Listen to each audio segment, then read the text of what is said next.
Assalamualaikum warahmatullahi wabarakatuh. Alhamdulillahirabbil alamin, arsala rasulahu bil huda wa dinil haqq liyudhhirahu 'alad dini kullih wa kafaa billahi shahida. Asyhadu an la ilaha illallah wa asyhadu anna Muhammadan 'abduhu wa rasuluh la nabiyya ba'da amma ba'd. Puji syukur kehadirat Allah Subhanahu wa taala yang telah melimpahkan rahmat dan karunia-Nya kepada kita semua sehingga kita bisa hadir di ruangan serbaguna ini dalam rangka pengimbasan budaya positif di lingkungan SMA Negeri 4 Bukit Tinggi yang akan disampaikan oleh guru penggerak kita. Salawat dan salam semoga dicurahkan kepada Nabi Muhammad sallallahu alaihi wasallam. Yang sama-sama kita hormati Ibu Kepala SMA Negeri 4 Bukit Tinggi, Ibu Dr. Anda Hajah Elinoverma MSI. Yang sama-sama kita hormati Ibu pemateri kita, guru penggerak kita, Ibu Ferawati Destra SSI MPD. Kemudian yang saya hormati Bapak Ibu guru SMA Negeri 4 Bukit Tinggi yang insya Allah kita semua dirahmati Allah Subhanahu wa taala. Untuk berkahnya acara kita ini, marilah kita buka dengan membaca Ummul Quran Al-Fatihah.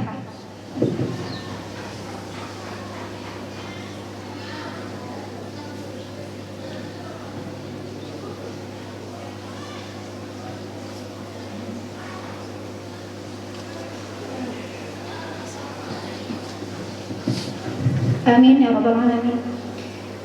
Baik, untuk acara pertama kita dengarkan kata sambutan dari Ibu Kepala kepada Ibu Dr. Anda Hajah Elinoverma MSI. Disilakan.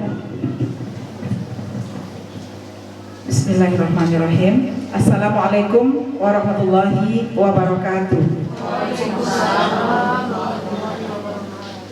Bersyukur kita kehadiran Allah yang telah memberikan rahmat dan karunia-Nya pagi ini kepada kita semua, sehingga kita dapat melaksanakan tugas di SMA Negeri 4 Bukit Tinggi dalam kondisi sehat walafiat. Selawat dan salam bagi Nabi besar kita Muhammad Sallallahu Alaihi Wasallam. Yang kami banggakan, Ibu Ferawati Destra sebagai guru penggerak angkatan 6 dari sekolah kita, dan Ibu dan Bapak yang kami harapkan pada hari ini guru kita Bu Ferawati akan melaksanakan pengimbasan penerapan budaya positif di sekolah kita. Maka dengan senang hati sekolah saat ini melakukan pengimbasan tersebut kepada guru-guru yang ada di SMA Negeri 4 Bukit Tinggi. Pada kesempatan pertama ini temanya adalah penerapan budaya positif. Maka kita berharap, atau saya berharap, untuk tema-tema lainnya akan banyak guru-guru kita yang bisa ikut, sehingga pengimbasan ini tepat sasarannya kepada kita sebagai pendidik. Untuk itu pada hari ini kami ucapkan terima kasih kehadiran Ibu dan Bapak yang tidak mengajar atau jamnya tidak mengajar pada jam ini.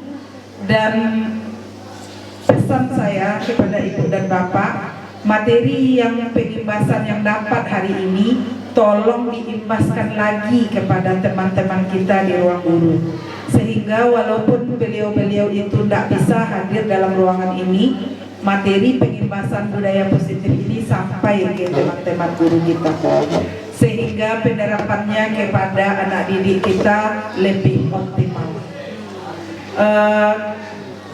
Kemudian pada kegiatan ini mungkin lebih dititik beratkan kepada buat memberikan materi, kemudian kita guru sebagai peserta peran aktifnya membahas tentang budaya positif khusus di SMA Negeri 4 Bukit Tinggi. Mungkin itu yang bisa saya hantarkan untuk pagi ini. Semoga kegiatan ini berjalan lancar dan kita semua mendapatkan manfaat dari penimbasan ini. Sekian dulu. Alhamdulillahirabbil alamin. Assalamualaikum warahmatullahi wabarakatuh. Baik, terima kasih kita ucapkan kepada Ibu Kepala. Ini sebelum kita mulai seminarnya, mumpung karena hari dingin, mungkin kita agak bakar dulu semangatnya sedikit, Bapak Ibu. Nanti kalau saya bilang sempati, kita semua serentak bilang jaya selalu di hati dengan mengepalkan tangan sebelah kanan. Jadi kalau dibilang sempati, jaya selalu di hati, gitu ya Bapak Ibu ya. Kita mulai ya. Kita bakar dulu semangat kita. Bismillah. Sempati, jaya selalu di hati. Baik, alhamdulillah. Gimana Ibu Iwat? Kira-kira sudah siap? Siap, insya Allah. Baik Bapak Ibu, kita akan dengarkan pemaparan dari penimbasan budaya positif di lingkungan SMA Negeri 4 Bukit Tinggi yang akan disampaikan oleh guru penggerak kita kepada Ibu Ferawati Desra SSI MPD. Disilakan. Terima kasih Bu Anti. Ibu turun ke bawah dulu ya.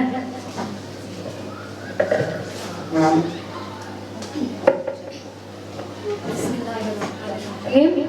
Assalamualaikum warahmatullahi wabarakatuh. Waalaikumsalam warahmatullahi wabarakatuh. Rabbi shrahli sadri wa yassirli amri wahlul 'uqdatam min lisani yafqahu qawli. Pertama kali saya mengucapkan terima kasih banyak kepada Ibu Kepala Sekolah yang telah memberikan dukungan luar biasa kepada saya sebagai guru penggerak angkatan 6 Provinsi Sumatera Barat. Terima kasih Ibu, motivasinya, dukungannya sangat luar biasa terhadap saya. Kemudian terima kasih juga kepada Bapak dan Ibu guru yang telah meluangkan waktunya untuk mengikuti kegiatan penimbasan tentang budaya positif di sekolah kita. Bapak dan Ibu, mungkin kita sepakat semuanya bahwa budaya positif itu harus kita kembangkan di sekolah kita. Bagaimana cara kita berkolaborasi dengan baik, bagaimana cara kita saling mendukung, itu akan menjadi kebiasaan-kebiasaan baik di sekolah kita. Sehingga itu akan menjadi sebuah karakter. Jika karakter itu secara terus-menerus kita lakukan, maka itu akan menjadi budaya di sekolah kita. Budaya positif, budaya yang baik yang ada di sekolah kita. Sehingga sekolah kita ini menjadi sekolah yang maju. Nah, Bapak dan Ibu, di sini ada, sebelum kita mulai materi kita, nah di sini ada 4 gambar yang bisa kita lihat. Ada gambar 1, gambar 2, gambar 3, dan gambar 4. Nah, dari 4 gambar ini, mungkin ada tanggapan tidak dari Bapak dan Ibu mengenai 4 gambar ini? Kepada saya, dari 4 gambar yang ditampilkan di depan, ada 2 gambar yang saya rasa itu menggambarkan bagaimana seorang guru memperlakukan siswanya dengan benar menurut saya. Itu di gambar 2 dan gambar 3. Di situ di gambar 3 terlihat bahwa seorang guru memberikan jempol kepada siswanya, artinya dia menghargai karya yang telah dibuat siswanya. Nah, kemudian di gambar 2 ada siswa yang menangis, kemudian gurunya memberikan pelukan kepadanya. Nah, kemudian kalau gambar 1 itu guru yang sedang memarahi siswanya sehingga siswa tertunduk. Sedangkan di gambar 4 kita lihat seorang guru yang membawa kayu atau mungkin tongkat yang mungkin bisa digunakan untuk menghukum anaknya yang bersalah, mungkin yang 2 itu. Jadi menurut saya dari 2 gambar itu, gambar 2 dan gambar 3 itu lebih positif Seperti itu. Terima kasih Bu Wan. Terima kasih. Saya lebih fokus kepada gambar 4 buat. Gambar 4 itu mungkin kalau sekarang ini tidak cocok lagi dengan pendidikan di zaman modern ya, zaman milenial sekarang. Kenapa? Itu menggambarkan otorita seorang guru yang memberikan hukuman. Ya mungkin hukuman fisik itu tidak cocok lagi. Nah, mungkin perlu kita koreksi untuk nomor 4 itu. Kemudian nomor 1 itu mungkin bagus dia berikan pengertian di mana salah anak itu, kemudian sehingga anak tahu kesalahan yang dia lakukan. Jadi bukan dengan hukuman fisik. Mungkin itu buat. Terima kasih. Assalamualaikum warahmatullahi wabarakatuh. Nah, kemudian pada slide ini ada kepala tangan. Kemudian coba di sini coba Bapak dan Ibu memikirkan sesuatu yang sangat berharga bagi Bapak dan Ibu. Kemudian kita kepalkan kuat-kuat. Apapun itu yang berharga. Sudah dipikirkan apa yang berharga, kemudian kita kepalkan kuat-kuat. Apakah kita mau menerima, membuka kepalan tangan kita, atau akankah kita menutup terus? Kapan kita akan membuka tangan kita dan kapan kita akan menutup? Teguh dengan seperti contoh tadi yang ditayangkan tadi, ada dua bentuk hukuman yang kurang cocok kita pakai sekali. Yang pertama tadi gambar 1 itu bentuk pembulian, memarahi siswa. Nah, berarti itu adalah pembulian. Kemudian yang kedua dengan menggunakan tongkat, itu juga termasuk kekerasan. Dua-dua ini merupakan kekerasan. Sekarang kita jangan hanya terlena dengan pemberian hukuman seperti itu. Terbuka kita sekarang bahwa sekarang zamannya tidak lagi cocok menggunakan demikian.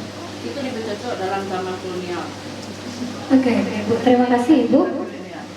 Ada lagi yang mau berkomentar tentang apa sesuatu yang kita pikirkan yang sangat berharga di dalam hidup ini? Kita pikirkan, kemudian kita genggam kuat-kuat. Apakah kita mau memberikan ke orang lain? Ataukah kita tidak mau memberikan ke orang lain? Kita buka genggaman kita itu. Yang paling berharga itu dalam diri kita, niat kita. Nawa itu kita. Jadi dari awal kita berniat memang ke sekolah ini untuk memberikan sesuatu yang bagus pada anak kita. Jadi kalau selama ini kita ternyata sudah, niat kita sudah baik, tetapi ternyata penerapan kita kurang pada anak, maka waktunya kita sekarang buka wawasan kita untuk menerima sesuatu yang baru. Terima kasih Ibu. Terima kasih banyak Ibu Nila. Ada lagi satu lagi mungkin Ibu, kita bisa minta tanggapan dari yang lain. Satu lagi, Ibu, Buda. Yang terpikirkan oleh saya waktu saya menggenggam tangan itu dalam memberikan bimbingan ke anak, dalam mengarahkan anak untuk berubah secara positif itu kita harus memikirkan siap untuk berubah. Jangan kita tetap dalam memberikan jangan kita memberikan hal-hal yang negatif untuk merubah anak ini supaya dia bisa untuk merubah sikap yang positif tadi. Siap untuk mencoba untuk merubah diri, Coba untuk berubah ya Bu ya. Oke, terima kasih Buda. Kalau jawaban dari Buda siap untuk berubah. Kalau dari Bu Nila, nawaitu ya Bu ya. Kalau dari Bu Wati, hukuman pada siswa itu bukan zamannya lagi. Kemudian Bu Des mau menambahkan? Oke, silakan Bu Des. Kepada Bang Muhammad yang telah memberikan waktu kepada kami. Kalau menurut genggaman itu, menurut kami itu adalah harga diri. Kenapa harga diri itu? Harga diri itu budaya positif kepada anak. Apa yang kita katakan, kita harus komen dengan janji kita. Jadi budaya positif yang kita berikan, kalau A kita bilang kepada anak, kita harus memberikan A. Berarti kita harus menjadi contoh teladan dulu. Nah, Kalau kita memberikan peraturan kepada anak, itu harga diri kita contohkan dulu, kita jangan terlambat. Itu kita harus jangan terlambat. Itu yang menjadi komit dari genggaman itu adalah harga diri. Terima kasih. Assalamualaikum warahmatullahi wabarakatuh. Oke, terima kasih Bu Des jawabannya. Nah, dari tadi kalau Bu Des harga diri ya Bu ya. Nah, dari keempat jawaban tadi Bapak dan Ibu, kita melihat sudut pandang orang itu berbeda-beda, beragam sudut pandang orang.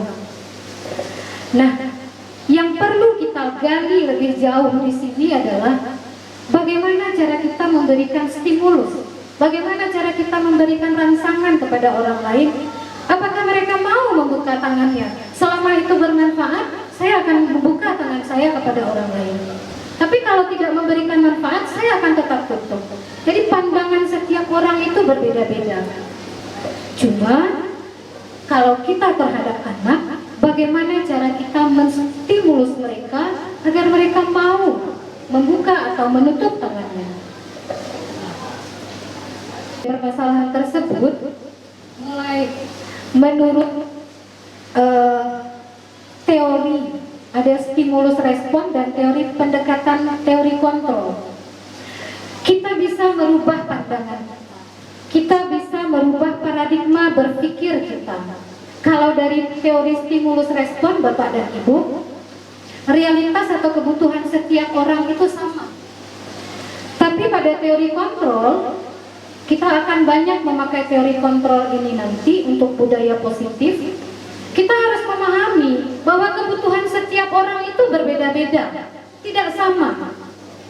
Kemudian semua orang itu melihat hal yang sama, tapi pada kenyataannya setiap orang memiliki gambaran yang berbeda-beda. Kemudian kita mencoba untuk mengubah orang agar berpandangan sama dengan kita. Itu tidak bisa kita pakai lagi. Kita berusaha memahami pandangan orang lain tentang dunia. Kita pahami pandangan orang lain itu. Kemudian perilaku buruk dilihat sebagai sebuah kesalahan.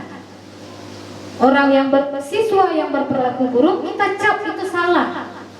Tapi pada teori kontrol, semua perilaku yang dilakukan seseorang itu mempunyai motivasi, ada tujuannya. Kemudian orang lain bisa mengontrol saya. Ini tidak bisa kita pakai lagi Bapak dan Ibu. Yang bisa mengontrol diri kita, seperti genggaman tangan tadi itu, hanyalah diri kita sendiri. Saya ingin membuka tangan saya. Itu yang mengontrol itu diri kita sendiri, bukan orang lain. Seperti halnya ketika kita melakukan sesuatu kepada murid, apalah artinya kita? Ketika mereka tidak mau berubah, itu hanya sebuah ilusi. Ilusi untuk merayu murid, ilusi untuk memaksa murid. Itu hanya sebuah ilusi saja. Ketika dia mau berubah, dia berubah dari dalam dirinya sendiri, bukan dari orang lain. Nah, untuk budaya positif, kita hendaknya motivasi internal siswa itu yang kita harapkan. Kemudian pemaksaan itu adalah suatu bujukan yang gagal. Tapi pada teori kontrol, kolaborasi dan konsensus itu menciptakan pilihan-pilihan baru. Kemudian model berpikir menang kalah itu tidak kita pakai lagi, tapi kita akan berpikir model berpikir menang-menang. Nah, Bapak dan Ibu, ketika kita berbicara tentang budaya positif sekolah, itu tidak lepas dari disiplin. Apa yang terbersit dalam pikiran kita ini ketika kita berbicara tentang disiplin? Yang pertama rules, aturan, tata tertib. Kemudian mungkin juga berpikir tentang konsekuensi.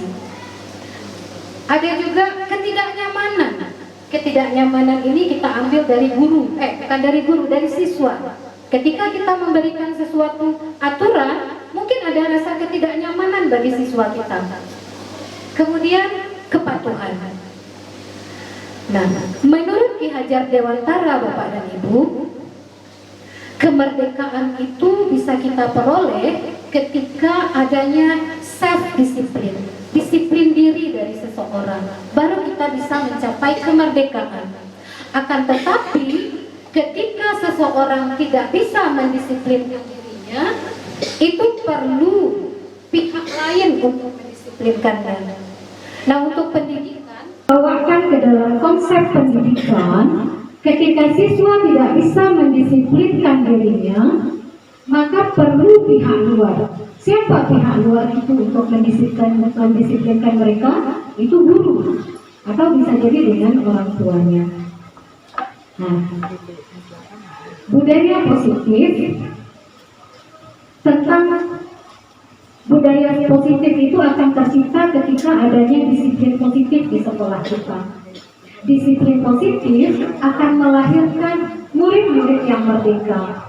Itu menurut kurikulum Merdeka Belajar, itu tujuan pendidikan kita itu adalah untuk menciptakan murid-murid yang merdeka. Merdeka artinya mereka berhak melakukan apapun dari dalam dirinya sendiri, tapi yang dilakukannya itu berdasarkan nilai-nilai kebajikan universal. Jadi mereka melakukan sesuatu itu berdasarkan nilai-nilai kebajikan yang diyakininya. Nilai-nilai kebajikan itu yang kita kenal dengan dimensi profil pelajar Pancasila yang ada 6. Beriman, bertakwa kepada Tuhan Yang Maha Esa, dan berakhlak mulia. Itu nilai-nilai yang dipegang oleh murid kita. Kemudian mandiri, gotong royong, berkolaborasi, kemudian berkebinekaan global. Jadi tujuan disiplin positif itu adalah untuk menciptakan murid-murid yang merdeka dari dalam diri mereka sendiri, bukan dari eksternal, bukan dari luar. Nah, satu lagi tentang teori motivasi, Bapak dan Ibu. Ketika anak kita melakukan sesuatu, ada tiga motivasi perilaku manusia. Yang pertama, untuk menghindari ketidaknyamanan atau hukuman. Ini adalah motivasi yang paling rendah yang bisa dilakukan seseorang, untuk menghindari ketidaknyamanan. Kemudian yang kedua, untuk mendapatkan imbalan atau penghargaan dari orang lain. Ketika kita melakukan sesuatu, kalau motivasinya mengharapkan imbalan atau penghargaan, berarti itu bukan motivasi internal, itu motivasi eksternal. Yang kita harapkan dari murid-murid kita, mereka menjadi orang yang mereka inginkan, dan mereka menghargai diri mereka sendiri dengan nilai-nilai yang mereka percayai, tidak merugikan orang lain. Itulah seharusnya nilai-nilai yang kita tanamkan di dalam murid kita. Nah, ketika sebuah aturan itu dilanggar, akan terjadi pelanggaran aturan. Apa yang harus kita lakukan? Biasanya kita memberikan hukuman. Apa itu hukuman? Hukuman itu adalah sesuatu yang tidak terencana atau tiba-tiba saja diberikan. Kemudian anak-anak atau murid tidak tahu apa yang akan terjadi dan tidak dilibatkan. Hukuman itu bersifat satu arah, hanya guru saja yang memberikan, dan murid hanya menerima suatu hukuman tanpa melalui suatu kesepakatan atau pengarahan dari pihak guru, baik sebelum atau sesudahnya. Hukuman yang diberikan itu bisa berupa fisik maupun psikis. Murid anak disakiti oleh suatu perbuatan atau kata-kata. Ketika kita memberikan sebuah hukuman, itu bukanlah disiplin positif. Ketika budaya disiplin positif sudah ada di sekolah kita, sebaiknya itu dihilangkan. Tidak tidak ada lagi kata-kata hukuman di sekolah kita. Kemudian ada konsekuensi. Mungkin di SMA 4 ini yang rata-rata kita lakukan Bapak Ibu. Tindakan yang sudah terencana. Ketika anak-anak melakukan sebuah pelanggaran, kita kembalikan dengan apa yang sudah kita rencanakan, apa yang sudah kita sepakati dengan siswa sebelumnya. Kemudian umumnya bentuk-bentuk konsekuensi itu dibuat oleh pihak guru atau pihak sekolah. Dan murid juga sudah mengetahui, biasanya kita mensosialisasikan dulu. Kalau wakil kurikulum, ini loh peraturan kita, kalau Ananda terlambat begini loh, kalau Ananda tidak masuk ke kelas begini. Jadi kita sudah sepakati dari dulu dan kita sosialisasikan, baik itu kepada murid maupun kepada orang tua murid sebelum mereka masuk ke sekolah kita. Nah, Bapak dan Ibu, mungkin yang perlu kita kembangkan lebih jauh, salah satu pendekatan dari penerapan disiplin positif itu adalah restitusi. Apa itu restitusi? Proses untuk menciptakan kondisi bagi murid ketika mereka melakukan kesalahan, kita berikan mereka kesempatan untuk memperbaiki kesalahan mereka. Berikan dia kesempatan, perbaiki kesalahannya, sehingga mereka bisa kembali di dalam kelompok mereka dengan karakter yang lebih kuat lagi. Nah, ini mungkin yang perlu kita terapkan di sekolah kita tentang restitusi. Nah, satu lagi yang mungkin kita sebagai guru belum memahami siswa kita. Ada kebutuhan dasar manusia yang harus dipenuhi. Terkadang kita lupa memikirkannya. Yang pertama ada kebutuhan untuk bertahan hidup. Misalnya Bapak dan Ibu kita sedang mengajar nih. Aduh, anak yang kedua minta izin, pengen makan. Artinya apa? Kebutuhan dasarnya belum terpenuhi. Ini ulita, bahasa beraja, perut lapar. Sebagai seorang guru, harusnya kita memahami itu. Berikan dia kesempatan untuk memenuhi kebutuhannya bertahan hidup. Kebutuhan bertahan hidup itu biasanya berhubungan dengan fisiologis, misalnya makan, kesehatan dia, apakah dia sakit, apakah dia kurang tidur. Nah, itu kebutuhan dasar. Ini lalu saya di kelas ketika guru yang menerangkan. Artinya apa? Kebutuhan dasarnya tidak terpenuhi. Dia masih mengantuk. Kemudian ada kebutuhan cinta dan kasih sayang, love and belonging. Setiap murid ingin disayangi. Setiap murid ingin diterima oleh gurunya. Setiap murid ingin diterima oleh siapapun, disayangi. Kemudian dia merasa dicintai, merasa diperhatikan. Nah, itu kebutuhan love and belonging. Kemudian ada kebebasan. Kebebasan itu dia memilih sesuatu. Kebutuhan dasar itu memilih melakukan sesuatu. Apa yang dia sukai dia pilih. Misalnya dia pengen masuk ke IPA, itulah yang kebebasan yang kita berikan kepada dia. Kemudian kesenangan, ini mungkin banyak sekali bagi anak-anak kita. Nyu galak-galak, nyu pai berlari-lari, tertawa-tertawa, berarti kebutuhan dasarnya itu kesenangan. Belum terpenuhi kebutuhannya. Sehingga ketika guru sedang menjelaskan, galak-galak saja. Ya Bu Eka, tertawa saja, kemudian berlari sana, berlari sini ya. Berarti kebutuhan kesenangannya belum terpenuhi. Kemudian ada yang terakhir, kebutuhan dasar manusia itu adalah kekuasaan. Bagaimana dia mengaktualisasikan dirinya, bagaimana cara dia berprestasi. Nah, itu kebutuhan kekuasaan. Bacaka, berarti itu adalah kebutuhan kekuasaan. Nah, jadi ketika siswa melakukan sebuah pelanggaran, mungkin kita sebagai guru perlu memahami kebutuhan dasar apa yang tidak terpenuhi bagi siswa kita. Oke. Nah, ini yang dijawab oleh Bu Eka dan Pak Andris tadi.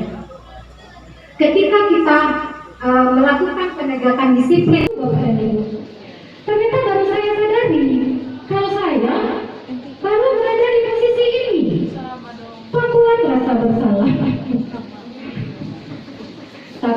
Mungkin juga ada teman-teman yang sudah sebagai manajer. Kalau saya sering begini, membuat rasa bersalah. Pada posisi ini, biasanya guru akan bersuara lembut, "Bunda, oh, pembuat rasa bersalah akan menggunakan keheningan yang membuat orang lain merasa tidak nyaman, bersalah atau rendah diri. Pada posisi ini, murid akan memiliki penilaian diri yang buruk tentang mereka. Murid merasa tidak berharga dan telah mengecewakan orang-orang yang disayanginya. Nah, kalau saya jujur Ibu, sebelum saya mempelajari modul budaya positif ini, saya berada di posisi ini. Sering sebagai pembuat rasa bersalah. Nah, guru yang gagal, yang berhasil, itu biasanya dia berada pada posisi yang ketiga. Itu minimal dia berhasil sebagai teman. Lebih tinggi lagi tingkatannya. Guru pada posisi ini tidak akan menyakiti murid, namun akan tetap berupaya mengontrol murid melalui persuasi, melalui ajakan. Posisi teman pada guru bisa negatif ataupun bisa positif. Positif berupa hubungan baik yang terjalin antara guru dan murid. Itu positifnya, terjalin hubungan yang baik. Kemudian hal negatifnya dari posisi teman ini adalah ketika suatu saat guru tidak membantu murid, maka dia akan merasa kecewa. Jadi kecewa muridnya. Kemudian tingkatan yang lebih tinggi daripada posisi teman ini adalah sebagai pemantau. Pemantau artinya mengawasi, diawasi. Pada saat ini, kalau saya Ibu, Bapak, kalau sebagai pemantau ini yang teringat adalah bukit. Bukit ini rasanya sudah sebagai pemantau, berada pada posisi keempat. Karena saya sering bercerita dengan Bukit. Kalau dia telepon, Bukit itu sering nih. Seorang pemantau sangat mengandalkan perhitungan, catatan data. Ini Bukit sering kali bercerita. Setiap ada masalah dicatat sama Bukit. Ya Bukit? Iya. Dicatat. Kemudian data yang digunakan dapat digunakan sebagai bukti. Ini sudah ada catatannya sama Ibu. Ananda kemarin cabut, sekarang begini ya. Berarti posisi gurunya itu adalah sebagai pemantau. Posisi ini biasanya akan menggunakan stiker, slip catatan, daftar cek. Ini berarti sudah lebih tinggi ya sebagai pemantau. Nah, yang terakhir yang diharapkan pada penerapan budaya positif ini adalah posisi guru sebagai manajer. Ini tingkatan yang paling tinggi dalam posisi guru, posisi mengontrol murid.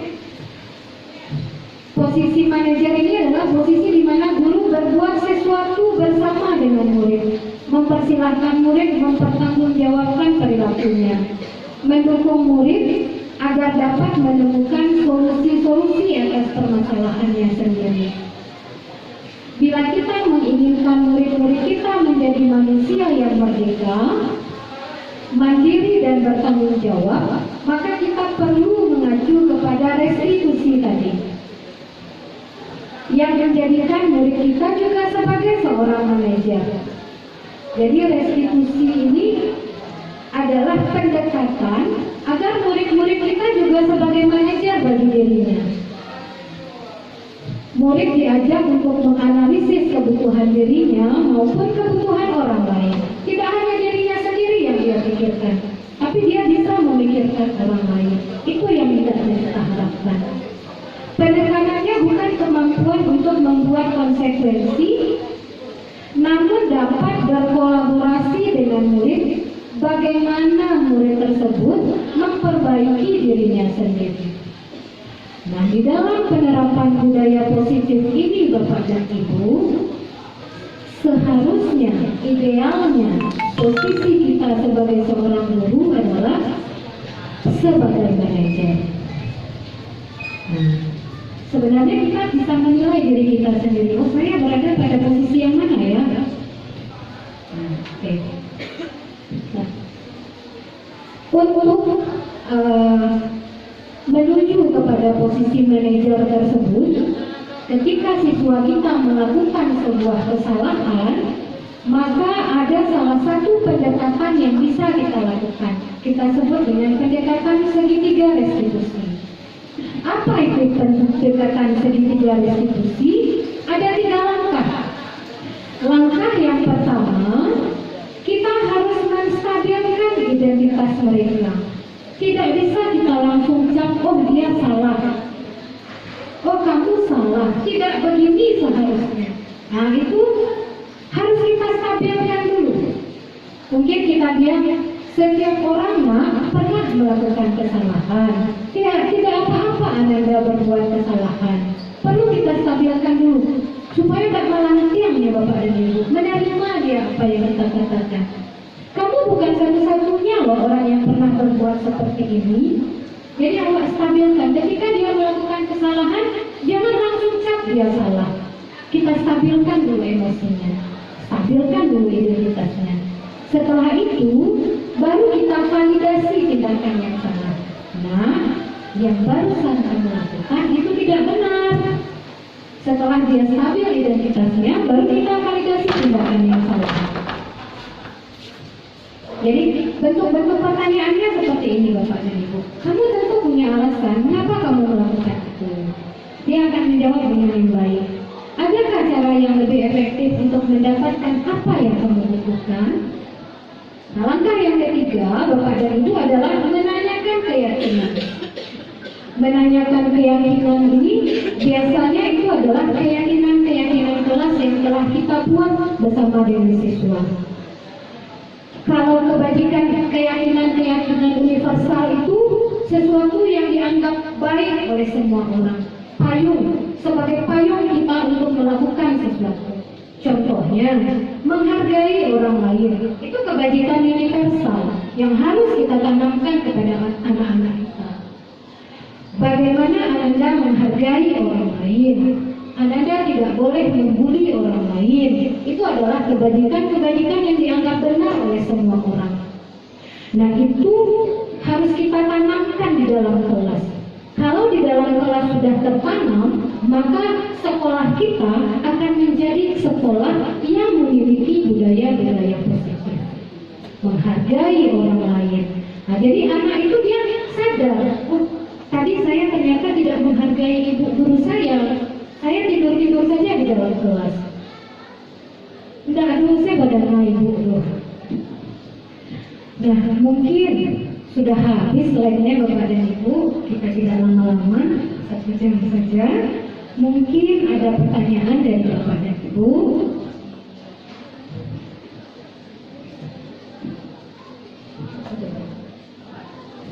Ada pertanyaan Bapak dan Ibu? Ya, silakan.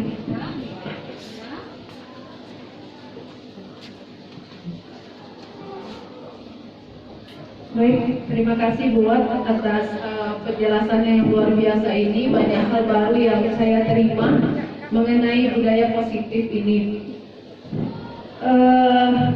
Menarik sekali Ibu membuka mata kita sebagai seorang guru yang apalagi tadi pada 5 posisi kontrol guru.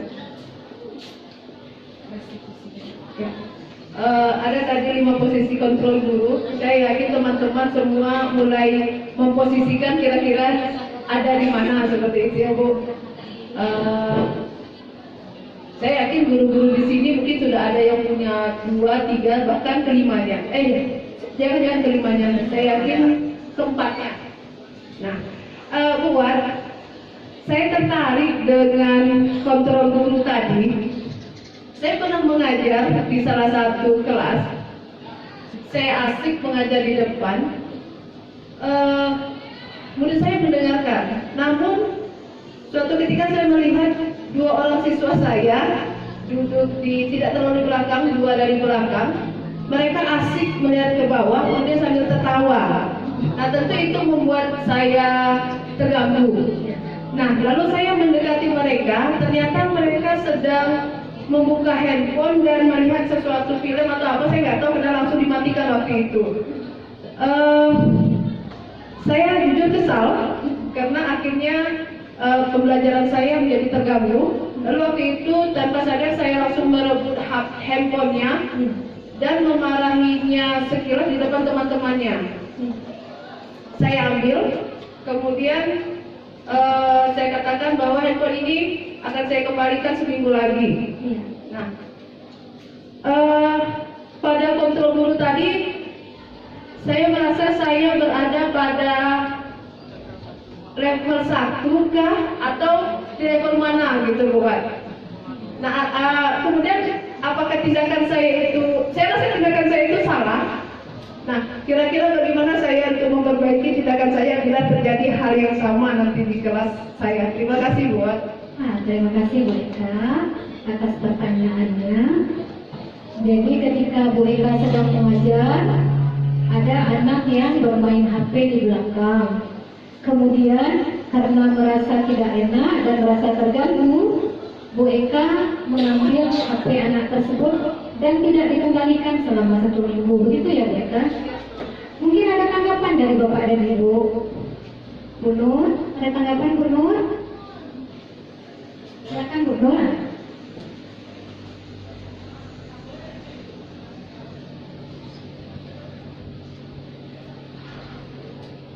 Bismillahirrahmanirrahim. Assalamualaikum warahmatullahi wabarakatuh. Assalamualaikum warahmatullahi wabarakatuh. Mungkin hal yang dihadapi oleh Bu Eka barangkali itu sebelum ada kebijakan sekolah kita yang mengumpulkan yang hampir waktu pagi hari ya Bu ya. Jadi saya juga mengalami hal seperti itu. Tapi memang begini, waktu di awal saya ketemu dengan siswa, waktu di awal tahun ajaran, saya sudah membuat perhitungan dengan siswa. Jadi kalau ada selama pembelajaran dengan saya gitu, kalau dengan mereka pegang HP saja, sebenarnya boleh memegang HP karena menurut saya mata pelajaran kita sama ya, Bu Iwan. Nah jadi karena memang dibutuhkan gitu. Contohnya di aplikasi GeoGebra kita butuh, kemudian di bagian kalkulatornya juga. Jadi memang saya akui saya butuh anak-anak sekarang menggunakan HP. Jadi makanya di awal saya memperbolehkan mereka selama kita butuhkan. Tapi dengan adanya aturan sekarang yang baru, ya kan mereka, jadi saya merasa sedikit terkendala gitu. Waktu selama penggunaan HP itu memang saya batasi. Kalau kita butuhkan pemakaian HP, kita pakai, kita gunakan saat pembelajaran. Tapi kalau nggak dibutuhkan jangan coba-coba. Saya memang seperti karena suka buat tulisan di awal. Mungkin memang tidak tertulis, mungkin barangkali. Cuman mereka udah tahu kalau pelajaran sama saya, kalau HP dipergunakan selama saya mengajar di depan, memang saya bilang saja sama mereka, ibu nggak bakalan menahan seperti mereka seminggu gitu, saya enggak seperti itu. Saya bilang saja kalau misalnya nampak penggunaan HP, saya lempar aja keluar gitu. Ibu udah butuh HP kamu gitu. Lebih parah lagi ya. Tapi alhamdulillah tidak ketemu gitu. Mungkin karena saya sudah berkomitmen di awal, jadi mereka udah tahu. Nah jadi bagus waktu pelajaran misalnya waktu fungsi eksponen, kita bisa gunakan ya gimana? Nah tapi sekarang saya masih terkendala jadinya karena ada aturan dari sekolah sekarang gitu. Kita butuh untuk penilaian sintos ya Bu, ini Pak, untuk trigono, sudah bukan istimewa. Jadi saya pikir bisa bilang aja ke mereka ini, mungkin karena zaman sekarang HP sekarang nggak bisa digunakan lagi. Terus anak itu bilang boleh kok Bu, gitu. Bisa balik lagi pinjam sama wakil. Tapi saya bilang ibu ini orangnya nggak suka repot gitu. Karena nanti bolak-balik ngambil HP ya karena habis waktunya, kan gitu. Nah jadi akhirnya saya bilang aja ke mereka lagi, berarti kita kembali ke zaman batu. Kamu tuh perlu kalkulator, perlu buku logaritma kita dulu ya, Iwan ya. Ya gitu aja. Mungkin untuk kasus kita mungkin berbeda-beda barangkali seperti itu. Ya, mungkin itu saja. Saya sudahi. Assalamualaikum warahmatullahi wabarakatuh. Waalaikumsalam. Kalau Bu Nur itu mungkin sama dengan saya. Kita ganti ya. Kita memiliki keresahan dan kegalauan yang sama, Bu Nur. Karena orang matematik ini perlu alat hitung bantu ketika ada sudut-sudut yang tidak istimewa. Artinya, Bu Nur sudah membuat kesepakatan kelas dengan siswa. Tapi kalau Bu Eka, apakah sudah membuat kesepakatan kelas terlebih dahulu tidak sebelum memulai pembelajaran dengan murid? Belum ya. Kalau Bu Nur mungkin sudah melakukan kesepakatan kelas. Ketika Anda menggunakan HP, maka HP-nya akan Ibu banting keluar. Alhamdulillah tidak ketemu ya Bu Nur. Artinya anak itu menjalani dia apa yang sudah kita tentukan. Nah, berbeda halnya dengan Bu Eka tadi. Mungkin karena Bu Eka belum membuat kesepakatan kelas, tiba-tiba saja Ibu ambil HP-nya selama seminggu. Kan begitu ya Bu Eka? Nah, Saya takut juga Bu berada pada posisi sebagai penghukum sebenarnya sekarang. tidak apa-apa Bu Eka. Tapi posisi sebagai penghukum itu adalah posisi yang gagal. Sebaiknya tidak kita lakukan terhadap siswa. Mungkin rasanya benar-benar Bu Eka tahan selama seminggu. Tidak juga. Tidak. Nah, rasanya tidak tega pula ya Bu Eka. Berarti tidak penghukum Bu Eka. Anak itu datang ke saya. Iya. Mungkin kita bisa lakukan tindakan restitusi lagi kepada dia. Kita lakukan mungkin setelah Bu Eka mengambil HP, mungkin dia akan datang menemui Bu Eka. Bu, mana HP saya? Biasanya kan anak seperti itu ya Bu Eka. Bu, HP alun sajam atau 2 jam ketahan, saya kan ada lisa aja datang. Kalau galau yang mencari HP itu datangku. Ya Bu Eka? Pasti dia akan menemui Bu Eka. Nah, ketika menemui Bu Eka itulah kita menerapkan segitiga restitusi. Kita terapkan segitiga restitusi. Ambil langkah-langkah ini dengan harapan anak tersebut tidak mengulang lagi kesalahan dia. Akan tetapi ketika terjadi pengulangan hal yang sama, mungkin kita perlu pahami pula Bu Eka. Ada kebutuhan kesenangan yang tidak terpenuhi.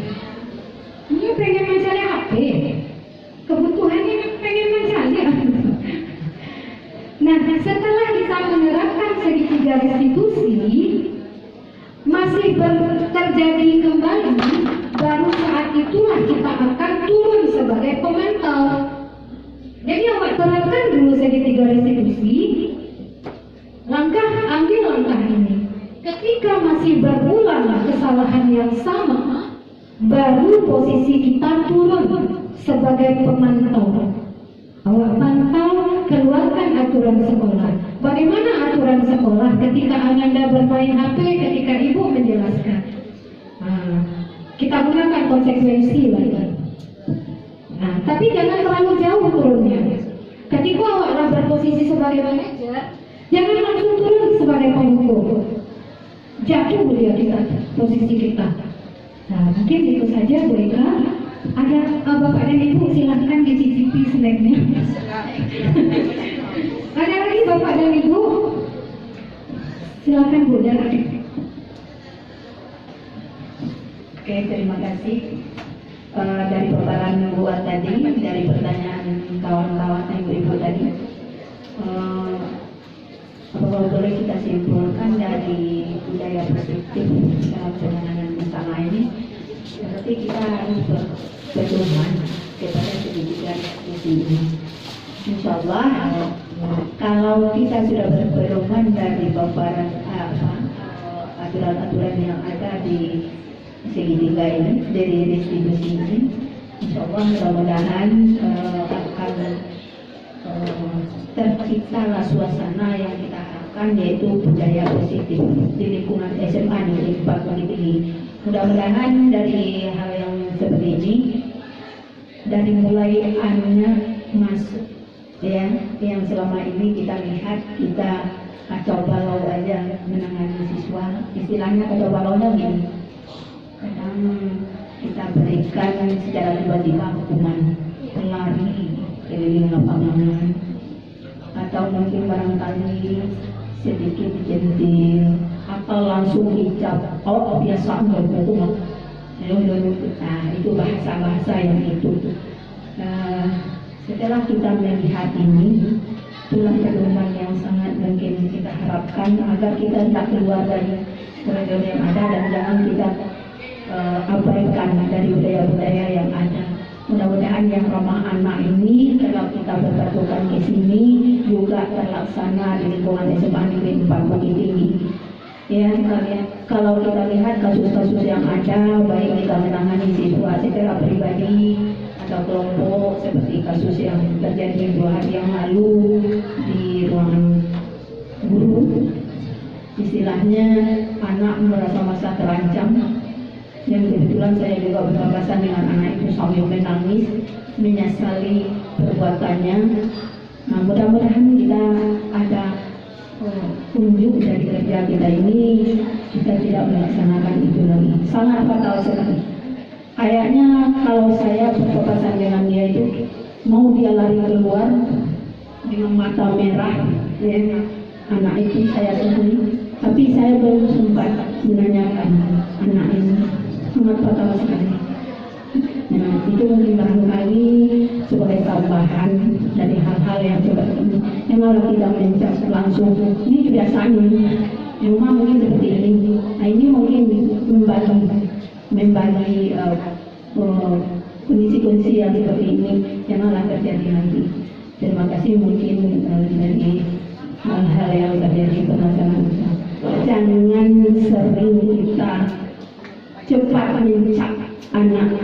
Ya, terima kasih. Assalamualaikum warahmatullahi wabarakatuh. Waalaikumsalam warahmatullahi wabarakatuh. Sepakat sekali juga. Ketika kita tahu dia salah, kita jangan mencapnya langsung dengan predikat salah ya Bu ya. Saya sangat setuju dengan Bu. Kita berikan dia kesempatan untuk memperbaiki dirinya. Ketika dia sudah berhasil memperbaiki dirinya, di sanalah sebuah kesuksesan kita sebagai seorang guru, membina dan mendidik anak-anak kita. Mungkin itu saja. Kita kembalikan kepada Dana. Silakan Bu Ir.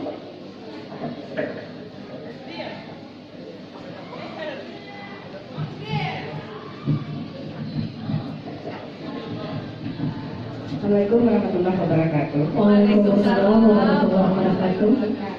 Kalau kita lihat ini kita adalah budaya positif. Budaya itu bukan satu hari dia, besok tidak, besoknya dia lagi. Bukan seperti itu konsisten. Nah, budaya kalau menurut saya adalah nilai-nilai keyakinan yang dibangun dalam jangka waktu yang lama secara terus-menerus dan tercermin pada sikap peserta didik dan warga sekolah. Itu yang budaya ya. Nah, kalau kita lihat paparan tadi, maka budaya itu harus dibangun dari kelas dulu, betul nggak? Dari kelas kita sebagai guru beradaptasi dengan siswa. Dan setelah kita bangun di kelas, kita budayakan di sekolah kita, betul nggak? Nah, as kita bangun di sekolah, itu akan menjadi visi sekolah kita. Visi sekolah kita itu akan tercermin dalam tujuan Undang-Undang Pendidikan SKL kita. SKL itu yang meminta tadi 6 profil pelajaran Pancasila. Nah, saya rasa mungkin kita mulai dari kelas, baru sekolah, maka dengan sudah adanya penggerak, maka kita harus berusaha menunjukkan visi sekolah. Tidak kita bicarakan di sini hari ini ya, besoknya dihukum lagi. Kemudian cara kita seperti yang dikatakan tadi mengenai bahasa yang santun dan sebagainya terhadap siswa. Kemudian dari yang dipaparkan tadi juga adanya pelanggaran aturan. Yang pertama diberikan hukuman, yang kedua diberikan konsekuensi, yang ketiga adalah restitusi. Yang paling baik kita ambil tadi adalah restitusi. Nah sekarang bagaimana kalau sekolah itu menggunakan peraturan tata tertib? Nah peraturan tata tertib itu menuju kepada konsekuensi. Nah berarti bagaimana kita menerapkan budaya positif tadi kalau kita masih menjalankan konsekuensi. Nah kemudian yang disampaikan Bu Eka tadi, ketika dia mengambil HP, menurut saya tidak semerta-merta juga sebagai guru hukum menurut saya, tapi dia menjalankan aturan yang berada pada konsekuensi karena kita belum masuk kepada restitusi. Jadi maksudnya ya, bukan kita tidak mau berbudaya positif. Kadang-kadang ketika kita berada di lapangan, itu situasi yang ideal ini bukan tidak mau, tapi bagaimana yang di lapangan seperti itu akan kembali kita ke buku, bukan kita tidak mau, tapi itu supaya katakan tadi bukan tidak mau, tapi itu adalah apa ya kata sekarang ini, budaya itu bukannya 1 hari 2 hari, tapi kadang-kadang lingkungan, keadaan selalu membuat kita lupa dengan teori-teori seperti ini. Jadi bukan guru merasa, oh saya masih berada di sini, saya masih berada di sini. Dengan 5 posisi kontrol guru tadi, tidak selalu kita berada sebagai pemantau. Kadang-kadang juga bisa kita sebagai pemantau, kadang-kadang juga sebagai nomor 2 pembuat rasa bersalah. Mungkin pada suatu saat kita berada sebagai penghukum, nanti tidak fisik lagi ya. Di SMA itu tidak ada fisik lagi, kan? Tidak ada seperti itu. Jadi itu menurut saya buat mungkin kalau budaya positif kita bukan hanya bicara ya begini bagus, begitu yang lebih bagus, begini lebih bagus lagi, tidak seperti itu menurut saya. Tapi ada nilai-nilai. Nah untuk mewujudkan nilai-nilai itu tentu ada SOP seperti yang terjadi di sekolah kita. Nah saya termasuk ada guru yang di kantor kejadian kemarin. Nah bagaimana SOP-nya itu? SOP memanggil siswa oleh wali kelas. Nah itu sudah menunjukkan budaya kita, budaya yang kita mulai di sekolah. Kalau budaya kelas bagaimana budaya positif? Berarti jelaskan SOP ketika wali kelas memanggil orang tua siswa. Mana posisinya seharusnya? Apakah di ruang guru? Apakah di BK? Apakah di ruang tertentu? Nah yang kedua juga seperti itu. Nah kalau kita memanggil, kalau kita memanggil orang tua siswa di ruang guru, nah ini juga ada kaget-kagetnya orang tua. Misalnya di situ nih orang tua bicara dengan guru. Nah saya di sini lepas kontrol, saya kan ikut, misalnya saya ikut, tapi bahasa saya sudah membuat orang tua terkejut. Misalnya bahasa saya kan kalau kita berteman kan bisa jadi bahasa kita tidak bagus lagi di antara teman kan. Bahasa saya ini mungkin ada mangaan tadi kan tidak bagus juga didengar ya. Memang kopi tadi dah minum dan sebagainya tidak bagus juga didengar siswa itu enggak. Berarti jelaskan nanti bagaimana SOP kita memanggil orang tua siswa. Yang kedua, bagaimana SOP kita memberikan ulangan susulan pada peserta didik. Itu juga tidak boleh di ruang guru saya rasa. Apa yang tidak dibaca guru di ruang guru itu? Kalau sudah sama besar dia lebih dari murid rasanya. Saya apa itu? Nah itu juga harus jelas SOP-nya sehingga itu sudah menjadi budaya sekolah. Betul. Dari budaya kelas, budaya sekolah menghasilkanlah visi anak yang ingin kita luluskan. Tapi sudah dikatakan tadi kita sebagai manajer. Kalau kita sebagai manajer berarti sekolah ini adalah suatu perusahaan yang menggolkan muridnya seperti ini. Bukannya seperti itu saya rasa. Nah berarti untuk mewujudkan ini bukan mulai dari kelas, dari sekolah, dan ada visi. Nah, untuk meluruskan itu maka mungkin perlu kita buat SOP yang jelas bagaimana hal-hal itu tidak terjadi. Itu saja Bu. Terima kasih. Assalamualaikum warahmatullahi wabarakatuh. Waalaikumsalam warahmatullahi wabarakatuh. Iya Bu, silakan Bu. Setuju dengan yang dipaparkan oleh Bu I tadi. Kita kalau budaya itu kan memang ya sulit, jadi butuh proses yang sangat panjang saya rasa. Tapi bukan sesuatu yang mustahil. Nah, Kesimpulannya kalau menurut saya begini, supaya kita bisa bergerak langsung, sesuatu itu kalau menurut agama kita, kalau kita lakukan 40 kali atau 40 hari berturut-turut, itu akan menjadi karakter bagi kita. Jadi insya Allah kalau kita mulai dari sekarang, berangsur-angsur, memang kalau di ruang guru, kadang-kadang saya diamnya kalau di sana, tapi formnya saya ngaku itu, ya, saya ngaku kadang persepsi orang melihat saya itu apa ya, padahal saya tidak sebegitunya barangkali, ya. Jadi mari saya juga mengimbau diri saya sendiri dengan anak, mari kita kembali ke niat awal kita tadi. Sekolah ini kan kita, kalau kita hitung waktu, kita lebih banyak waktu kita habis di sini daripada di rumah. Makanya saya merasa sekolah itu adalah keluarga yang paling nyaman bagi saya. Kalau di rumah saya kalau sedang bertengkar dengan suami saya tidak bisa ngomong sama siapa-siapa. Karena kami berdua aja bingung. Kalau di rumah sekolah itu kesempatan saya untuk eksplor apa yang ada di kepala saya. Jadi mari kita berubah bersama-sama untuk ke daya yang lebih positif lagi. Terima kasih. Wassalamualaikum. Oke, masih ada lagi ya Bu yang mau mengatakan Bu?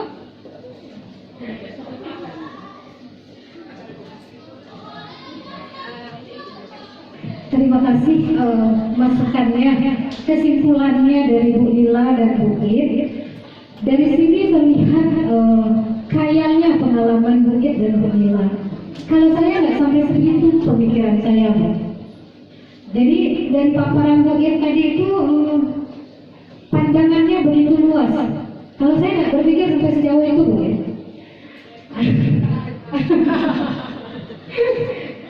Tentang SOP saya belum mengerti, visi sekolah saya belum terlalu paham gitu bagaimana cara memilihnya.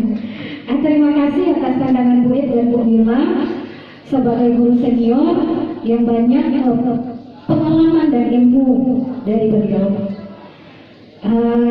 Kita kembali tanggapan lain Bapak dan Ibu.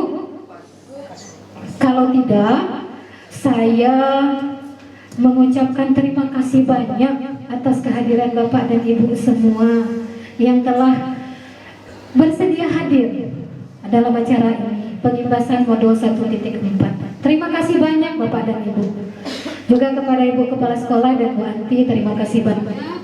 Saya sudahi sampai sini. Kalau ada kata yang tidak pada tempatnya, saya minta maaf. Bukan berarti menggurui, tapi kita saling berbagi untuk kemajuan sekolah kita. Terima kasih Bapak dan Ibu. Assalamualaikum warahmatullahi wabarakatuh.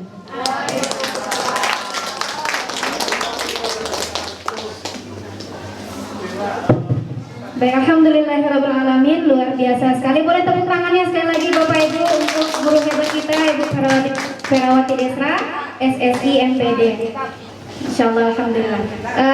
Sebelum kita tutup, tadi saya ingat pada slide kedua buat memberikan sebuah gambar. Kita disuruh untuk mengepalkan tangan. Dalam pikiran saya ketika buat menyuruh, apa yang terpikirkan ketika Bapak Ibu mengepalkan tangan? Pikirkan hal yang paling berharga. Pada Bu Ir bilang duit yang paling berharga. Begitu juga dengan Bu Eka, saya dengar langsung. Nah, kalau saya berpikir adalah sebuah prinsip. Mungkin kita akan memegang erat apa yang menjadi prinsip kita. Kemudian ditanya oleh Bu Wat, kapan kita mau membuka tangan kita, kepalan tangan kita ini? Maka saat ini sudah terjawab. Ternyata jika kita memiliki prinsip, kalau anak salah harus dihukum, kalau anak salah harus dibuat dia merasa bersalah sedalam-dalamnya, harus buat dia menyesal. Sekarang ternyata kita harus buka lagi tangan kita, menerima pelajaran baru bahwa ternyata posisi kita sebagai guru itu mungkin masih berada pada posisi sebagai penghukum atau pemberi rasa bersalah. Sementara kita sebagai guru yang saat ini sudah mengajar Gen Z, bukan lagi milenial tapi sudah Gen Z dan Gen Alpha, ternyata kita sudah harus menjadi teman bagi mereka, pemantau bagi mereka, dan manajer bagi mereka. Itu bahasanya sudah tinggi sekali ya Bu Wat ya. Nah, itu kalau kita scrolling di media sosial, ternyata Bapak Ibu sudah banyak teori parenting yang mungkin dahulunya diterapkan oleh orang tua kita kepada kita, ternyata sudah tidak cocok lagi. Seperti apa yang disampaikan oleh Umar bin Khattab radhiyallahu an, bahwa didiklah anakmu sesuai dengan zamannya, karena ia hidup di zamannya, bukan lagi di zamanmu. Mungkin begitu. Begitu juga dengan apa yang sudah disampaikan oleh Bu Netrita, oleh Bu Nila, bahwa pembiasaan budaya positif ini tentu kita akan memakan waktu. Namun kita mungkin ambil saja sebuah nasihat dari ulama kita, bahwa mulailah dari hal yang kecil, mulailah sedini mungkin, mulailah sekarang juga. Sebagai penutup, Bapak Ibu, terima kasih atas kehadiran Bapak Ibu semua. Terima kasih Ibu. Oh iya, Bu Wat ada request, Bu. Mungkin ada sepatah kata lagi ya, tanggapan dari Ibu.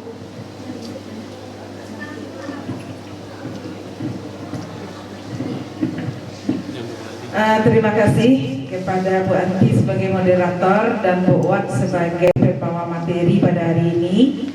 Alhamdulillahirrabbilalamin, kita mendapat pencerahan baru. Kita menjadikan budaya positif ini budaya di sekolah kita, harus kita terapkan. Untuk itu saya sangat mengapresiasi kepada guru penggerak kita, Bu Wat. Galilah ilmu sedalam-dalamnya sehingga ilmu tersebut dapat diimbaskan kepada kita semua. Hari ini sudah dapat kita buktikan bahwa sedikit saja, secuil saja ilmu, yaitu budaya positif di sekolah ini sudah membawa angin penyejuk bagi diri kita masing-masing. Sudah bisa kita sebagai pendidik mengenal di mana kekurangan kita, menjadi tipe seperti apa kita sebagai guru.